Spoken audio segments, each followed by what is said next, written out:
Assalamualaikum warahmatullahi wabarakatuh. Izin perkenalkan, nama saya Dandi Sandiawan dari Fakultas Hukum Universitas Muhammadiyah Malang, NIM 2019 1011 0311 492. Di sini saya akan menjelaskan dan sedikit membeberkan tentang peraturan undang-undang, khususnya tindak pidana ya. Yang saya bahas pidana kali ini adalah tentang aborsi.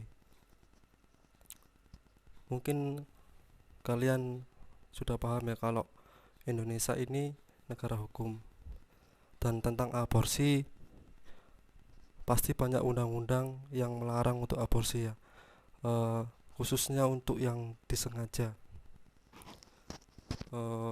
Undang-undang itu tidak berlaku saat ada keputusan dari dokter, mungkin itu untuk mengancam bayinya atau mengancam nyawa sang ibu. Pembahasan saya ini terkhususkan untuk undang-undang pidana ya, KUHP, bentuk perwujudan delik aborsi dalam KUHP.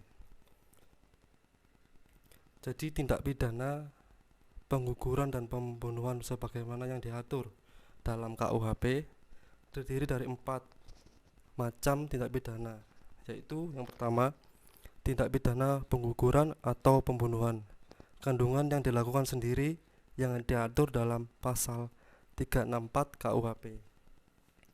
Ya, saya ulangi lagi, pasal 364 KUHP.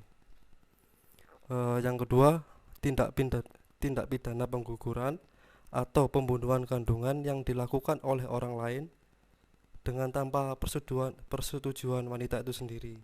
Yang dimaksud adalah seseorang atau siapa yang memaksa untuk melakukan aborsi pada wanita itu tersebut, baik itu keluarganya atau orang yang terdekat dari wanita tersebut. Tindak pidana itu diatur dalam pasal 347 KUHP.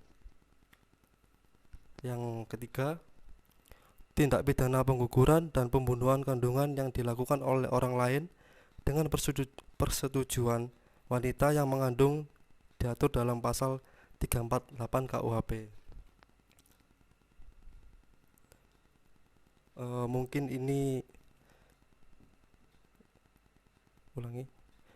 ini bukan secara paksa ya, atau ada hal yang memaksa untuk wanita untuk melakukan aborsi, melainkan ini adalah persetujuan dari pihak wanita yang mengandung tersebut, atau dengan cara yang ilegal dalam peraturan undang-undangnya. Yang nomor 4, tindak pidana pengguguran dan pembunuhan kandungan yang dilakukan oleh orang lain yang mempunyai kualitas tertentu, yaitu dokter, bidan, atau juru obat yang baik, yang dilakukan atas persetujuan wanita itu.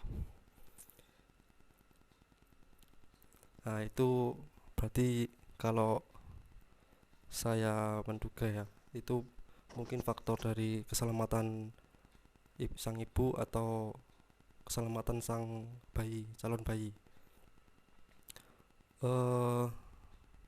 Itu sudah diatur dalam pasal 349 KUHP.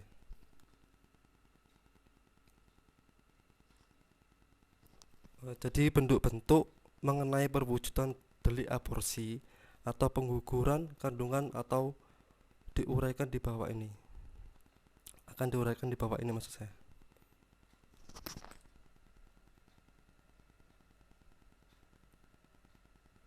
Yang pertama ya, tadi sudah saya jelaskan dari 4 tadi, yang ini saya jabarkan secara detail. Jadi yang pertama, pengguguran dan pembunuhan kandungan yang dilakukan sendiri. Jenis tindak pidana ini diatur dalam ketentuan pasal 346 KUHP yang menyatakan seseorang wanita yang sengaja menggugurkan atau mematikan kandungan atau menyuruh orang lain untuk itu diancam dengan pidana paling lama 4 tahun. Ya, secara undang-undang kalau melanggar 346 KUHP ini diancam kurungan paling lama 4 tahun. Berdasarkan rumusan pasal 346 KUHP, maka dapat disimpulkan bahwa unsur-unsur dalam tindak pidana pengguguran dan misalnya pengguguran kandungan dalam pasal 346 KUHP terdiri dari unsur objektif dan unsur subjektif. Unsur objektif terdiri dari unsur menggugurkan atau mematikan atau menyuruh orang lain menggugurkan dan menyuruh orang lain mematikan kandungan sendiri, dan unsur subjektif terdiri dari menggugurkan kandungan, mematikan kandungan, menyuruh orang lain menggugurkan kandungan, dan menyuruh orang lain mematikan kandungan. Saya akan jelaskan tentang unsur menggugurkan kandungan. Pengguguran kandungan itu menjadi tindak pidana setelah dapat dibuktikan bahwa janin dalam kandungan itu masih hidup.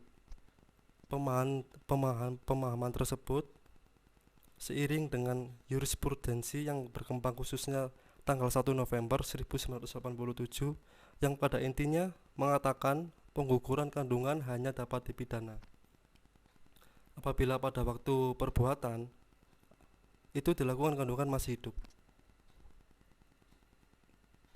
Yang kedua, unsur mematikan kandungan.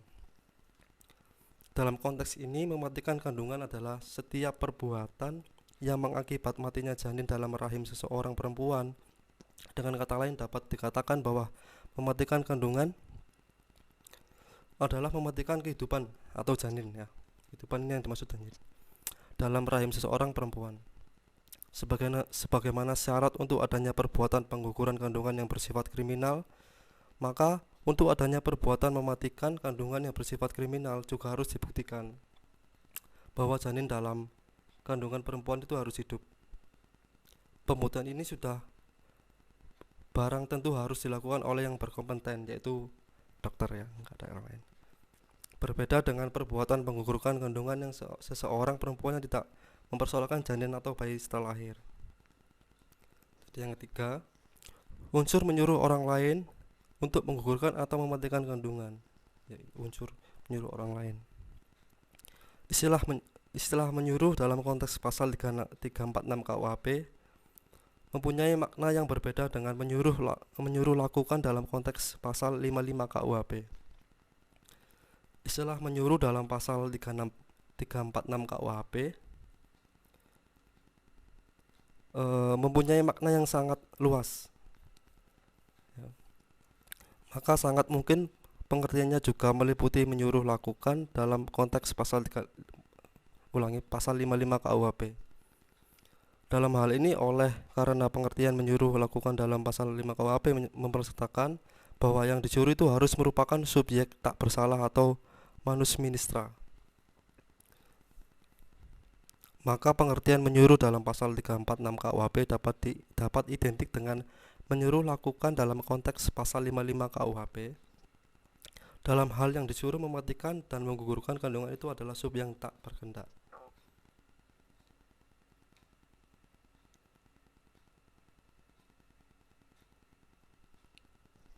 Itu tadi sedikit dari 4, ya. Ini masih 1. Itu saya jabarkan 1 itu ada bercabang 2 itu lagi. Ini nomor 2 yang dari 4. Pengguguran atau pembunuhan kandungan yang dilakukan oleh orang lain tanpa persetujuan orang yang mengandung. Nah, ini secara paksa, ya.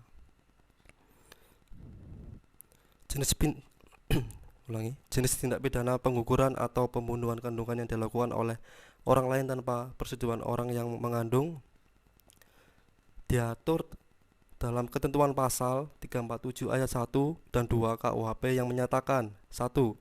Barang siapa dengan sengaja menggugurkan atau mematikan kandungan seorang wanita tanpa persetujuannya diancam dengan pidana penjara paling lama 12 tahun. Yang kedua, jika perbuatan itu mengakibatkan matinya wanita tersebut dikenakan pidana penjara paling lama 15 tahun. Berdasarkan rumusan pasal 347 KUHP tersimpul bahwa perbuatan menggugurkan atau mematikan kandungan tersebut dilakukan oleh orang lain bukan wanita yang mengandung sendiri. Berbeda dengan perbuatan menggugurkan atau mematikan kandungan pasal dalam 346 KUHP yang sebelumnya saya bahas, di mana pelakunya dapat perempuan yang mengandung itu sendiri maupun orang lain. Dalam hal orang lain itu disuruh perempuan yang mengandung, maka perbuatan menggugurkan atau mematikan kandungan dalam pasal 347 KUHP, pelakunya adalah orang lain bukan perempuan yang mengandung itu sendiri. Dalam konteks pasal 347 KUHP, orang lain yang menggugurkan atau mematikan kandungan seorang perempuan itu justru tidak dengan persetujuan perempuan yang mengandung itu sendiri. Simpelnya gini ya, kalau ada wanita atau ibu-ibu yang mengandung, mungkin pihak yang laki-laki tidak setuju kalau ibunya sang ibu ini hamil, memaksa agar sang ibu ini menggugurkan janinnya, tetapi sang ibu tidak menyetujui dari bapak tadi tersebut ya. Karena secara tegas pasal 347 KUHP menyatakan bahwa perbuatan menggugurkan atau mematikan kandungan tersebut dilakukan oleh orang lain, bukan oleh perempuan itu sendiri. Tidak dapat dipidananya perempuan yang mengandung tersebut disebabkan oleh perempuan itu justru memiliki kehendak untuk menggugurkan atau mematikan kandungan. Jadi yang dihukum adalah yang menyuruh, karena dalam unsur paksaan. Patut menjadi perhatian bahwa dengan istilah tanpa persetujuan dari wanita yang mengandung dalam konteks pasal 347 KUHP, wanita tersebut tidak memberikan persetujuan atas pengguguran atau pembunuhan terhadap kandungannya. Dalam hal ini sangat mungkin wanita yang mengandung itu mengetahui dilakukan perbuatan oleh orang lain tersebut terhadap kandungannya, tetapi ia tidak mengetahui kalau perbuatan orang lain tersebut terhadap kandungannya dapat berakibat gugurnya atau matinya kandungan. Dengan demikian secara implisit ya, terkandung makna bahwa tanpa persetujuan perempuan yang mengandung itu ditujukan terhadap akibat berupa gugurnya atau matinya kandungan. Ya, itu yang nomor 2.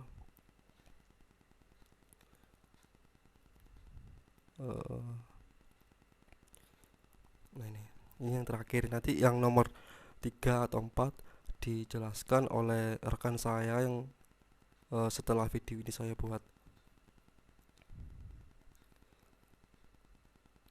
Jadi perbedaan pokok antara pasal 347 KUHP dengan 354 KUHP dalam hal luka berat berupa gugurnya atau matinya kandungan adalah: pertama,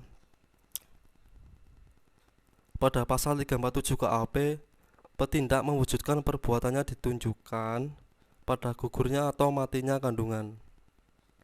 Jadi kesengajaan petindak dalam pasal 347 ditujukan pada gugur atau matinya kandungan.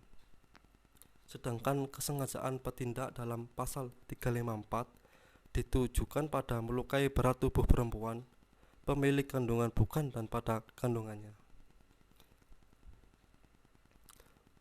Yang nomor 2, objek kejahatan pada pasal 347 KUHP adalah kandungan seseorang perempuan, sedangkan objek kejahatan pada pasal 354 adalah tubuh orang.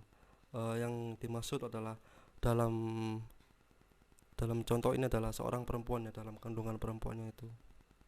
Yang ketiga, ancaman pidana maksimum pada kejahatan 347 KUHP adalah pidana penjara 12 tahun yang 347 KUHP, dan diperberat menjadi 15 tahun apabila terdapat akibat kematian. Sedangkan ancaman pidana maksimum pada pasal 354 adalah 8 tahun penjara, dan bila menimbulkan kematian menjadi maksimum 10 tahun penjara. Yang nomor 4, pada pasal 347 KUHP dapat berakibat matinya 2 bentuk kehidupan, yakni kandungan bayi atau janin, dan perempuan yang mengandungnya itu sendiri. Titik berat pada kedua akibat. Pada pasal 354 KUHP hanya dapat mengakibatkan matinya satu kehidupan, yakni korban dalam hal ini adalah perempuan. Sedangkan bersamanya adalah baik, pasal 347 maupun 354 KUHP dapat berakibat yakni gugurnya atau matinya kandungan seorang perempuan dan dapat berakibat matinya juga perempuan itu. Jadi mati dua-duanya, kandungan janin dan beserta ibunya. Baik, untuk yang nomor 3 dari maksud saya nomor 3 dan 4 akan dijelaskan pada rekan saya setelah video ini dibuat. Terima kasih. Assalamualaikum warahmatullahi wabarakatuh.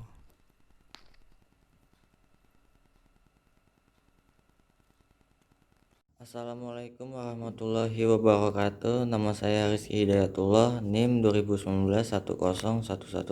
101103114881. Saya akan menjelaskan kejahatan terhadap nyawa, perbuatan baik, dan pengukuran dalam KUHP.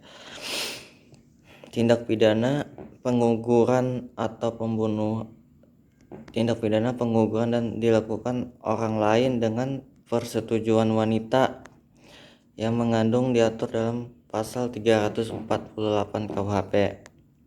Tindak pidana penguguran dan pembunuhan kandungan yang dilakukan oleh orang lain yang mempunyai kualitas tertentu, yaitu dokter bidan atau juru obat yang baik, adalah mematikan kehidupan janin dalam rahim seseorang perempuan, sebagaimana syarat untuk adanya perbuatan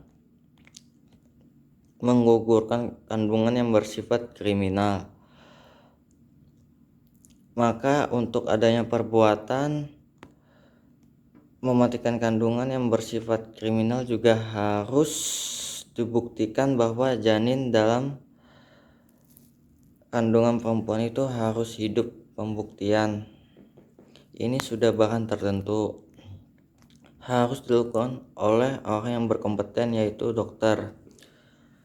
Berbeda dengan perbuatan menggugurkan kandungan seseorang. Perempuan yang tidak mempersoalkan janin atau bayi setelah lahir, maka pada perbuatan mematikan kandungan justru janin itu harus mati setelah lahir. Sebab justru perbuatan mematikan kandungan seseorang perempuan baru dianggap telah selesai apabila akibat berupa janin itu telah terjadi tanpa adanya kematian janin setelah lahir, maka perbuatan mematikan kandungan dianggap belum terjadi. Istilah menyuruh dalam konteks pasal 346 KUHP mempunyai makna yang berbeda dengan menyuruh lakukan dalam konteks pasal 55 KUHP. Istilah menyuruh dalam pasal 346 KUHP mempunyai makna yang bersifat harafiah. Artinya istilah tersebut harus dimaknai dengan pengertian secara harafiah, bukan pengertian dalam konteks pasal 55 KUHP. Karena pengertian menyuruh dalam pasal 346 KUHP mempunyai makna yang sangat luas, maka sangat mungkin pengertiannya juga meliputi menyuruh lakukan dalam konteks pasal 55 KUHP, mempersyaratkan bahwa yang disuruh merupakan subjek tak bersalah atau minus ministra. Maka pengertian penyuruh dalam 346 KUHP dapat diidentik dengan menyuruh lakukan dalam konteks pasal 55 KUHP dalam hal yang disuruh mematikan atau menggugurkan kandungan itu adalah subjek yang tak berkehendak yang dituju terhadap perbuatan yang lain dalam pasal 346 KUHP. Penguguran atau pembunuhan kandungan yang dilakukan oleh orang tanpa persetujuan yang mengandung. Jenis tindak pidana penguguran atau pembunuhan kandungan yang dilakukan oleh orang lain tanpa persetujuan orang yang mengandung diatur di dalam ketentuan pasal 347 ayat bab 1 dan 2 KUHP yang menyatakan 1. Barang siapa dengan sengaja menggugurkan atau mematikan kandungan seorang wanita tanpa persetujuannya diancam dengan pidana penjara paling lama 12 tahun. Jika perbuatan itu mengakibatkan matinya wanita tersebut, dikenakan pidana penjara paling lama 15 tahun. Berdasarkan rumusan pasal 347 KUHP, tersimpul bahwa perbuatan menggugurkan atau mematikan kandungan tersebut dilakukan oleh orang lain, bukan oleh wanita yang mengandung sendiri. Berbeda dengan perbuatan menggugurkan atau mematikan kandungan dalam pasal 346 KUHP, di mana pelakunya dapat perempuan yang mengandung itu sendiri maupun orang lain. Dalam hal orang lain itu disuruh oleh perempuan yang mengandung, maka perbuatan menggugurkan atau mematikan kandungan dalam pasal 347 pelakunya adalah orang lain, bukan perempuan yang mengandung itu sendiri. Dalam konteks pasal 347 KUHP, yang orang lain yang menggugurkan atau mematikan kandungan seseorang perempuan itu justru tidak dengan persetujuan perempuan yang mengandung itu sendiri. Para tindak pidana penguguran dan pembunuhan kandungan dalam pasal 347 KUHP, perempuan yang mengandung itu justru tidak dapat dipidana dikarenakan perempuan itu sedang mengandung itu tidak dapat berperan sebagai pelaku oleh pada gugurnya atau matinya kandungan. Jadi kesengajaan petindak dalam pasal 347 KUHP dituju pada gugur atau matinya kandungan, sedangkan kesengajaan petindak dalam pasal 354 ditujukan pada melukai berat tubuh perempuan pemilik kandungan, bukan pada kandungannya. Objek kejahatan pada pasal 347 KUHP adalah kandungan seseorang perempuan, sedangkan objek kejahatan pada pasal 354 adalah tubuh orang. Dalam contoh ini adalah seseorang perempuan. Ancaman pidana maksimum pada kejahatan 347 KUHP adalah pidana penjara 12 tahun dan diperberat menjadi 15 tahun apabila terdapat akibat kematian, sedangkan ancaman pidana maksimum pada pasal 354 adalah 8 tahun penjara, dan bila menimbulkan kematian menjadi maksimum 10 tahun penjara.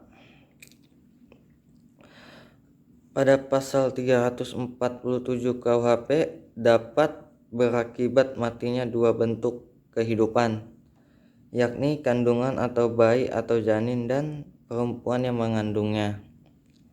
itu sendiri. Titik beratnya pada kedua akibat pada pasal 354 KUHP hanya dapat mengakibatkan matinya satu bentuk kehidupan, yakni korban dalam hal ini adalah perempuan.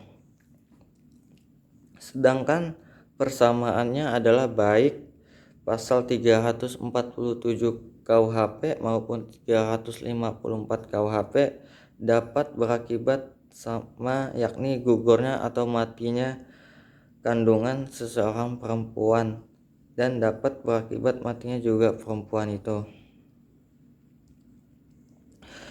Penguguran atau pembunuhan kandungan atas persetujuan dari wanita yang mengandung. Penguguran atau pembunuhan kandungan yang diatur dalam pasal 348 KUHP terjadinya atau persetujuan dari wanita yang mengandung, sementara penguguran atau pembunuhan yang diatur dalam pasal 347 KUHP terjadi tanpa persetujuan dari wanita yang mengandung. Penguguran atau pembunuhan kandungan yang dilukai orang lain mempunyai kualitas tertentu.